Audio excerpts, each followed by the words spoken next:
simplesmente o homem, hoje, ele está dormindo. Ele não entende o seu papel e a sua responsabilidade de que não podemos mais conceder privilégios. Não podemos mais aceitar de que benefícios sejam concedidos ao outro lado e nada pra gente. Porque se existe violência contra a mulher, existe violência também contra o homem. Deixa eu te perguntar uma coisa. Você gostaria de viver de YouTube? Fazer seu próprio horário, trabalhar de onde você quiser e principalmente gerar muita receita? Pois é, hoje é a sua chance.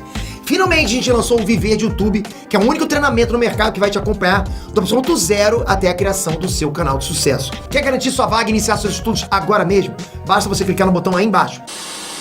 Muitos de nós aqui na comunidade consideram que as mulheres são mais privilegiadas e a ordem sexual feminina é predominante. Se trata principalmente de homens se encaixarem a padrões, terem comportamentos, fazerem tais coisas para terem acesso liberado à intimidade sexual feminina. Se vocês não seguirem o que nós queremos, né, vocês não vão ter acesso a nós sexualmente falando. Seria mais ou menos o que a gente chama de ginocentrismo. Seria o que é mais interessante sexualmente falando para as mulheres, que em grande medida é diferente do que é para o homem, é o que é o certo socialmente falando. Então a gente chama isso de quê? Ginocentrismo, né? Como que esse movimento vai acontecer, por exemplo, tá?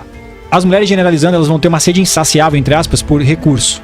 O homem é sexo. Então o que acontece? Essa troca funciona assim: eu quero recurso, entregando esse preço, pagando, você tem acesso ao sexo, certo? O homem paga. O que acontece? Que a sede do homem por sexo é insaciável. A mulher aumenta o preço. O homem paga. A mulher aumenta o preço. Consequentemente, essa expansão continua crescendo, é o que a gente chama de manginismo, né? Como que você entende que seria a melhor forma de interromper ou de cercear esse ciclo, digamos assim? Valorização do homem? Eu acho que a questão principal do homem é o reconhecimento da sua importância no seio social. Por que hoje existe uma grande predominância, principalmente do gênero, né? E principalmente da androfobia, tá? Eu vou te dar um exemplo. O Carlos Alexandre Dausa... Ô Carlos, se eu estiver falando seu nome errado, você me corrige depois, tá? O Carlos Alexandre Dausa, ele fez uma proposta para o Senado do Brasil de que a violência contra o homem fosse condenatória, com a mesma tipificação da violência contra a mulher. Ele pediu, era preciso de 20 mil apoios para que esse projeto fosse para frente e fosse apresentado no Senado. Ele conseguiu 5 mil. Por quê? Simplesmente o homem, hoje, ele está dormindo. Ele não entende o seu papel e a sua responsabilidade de que não podemos mais conceder privilégios. Não podemos mais aceitar de que benefícios sejam concedidos ao outro lado e nada pra gente. Porque se existe violência contra a mulher, existe violência também contra o homem. Exato. Então assim, o homem, a partir do momento que ele acordar e que ele despertar para esse elemento, ele vai começar a fazer o quê? Ele vai começar a entender que a desmonetização é o caminho. A partir do momento que eu vou te dar um exemplo aqui, eu falo por mim, Silas, tá? A Giovana Fagundes, a partir do momento que ela vai todos os dias atacar homens na internet e o público que monetiza ela é composto por homens, a partir do momento que os homens a começarem a acordar de que eles não precisam ser cachorros, de que eles não são lixos, de que eles têm valor próprio, identidade própria e uma grande composição de poder na humanidade, ela vai ser desmonetizada, porque mulher não paga mulher, mulher não sustenta mulher. E cada capital, a cada R$1 feminino, 66% é subdependente do homem. Isso estatisticamente é dito.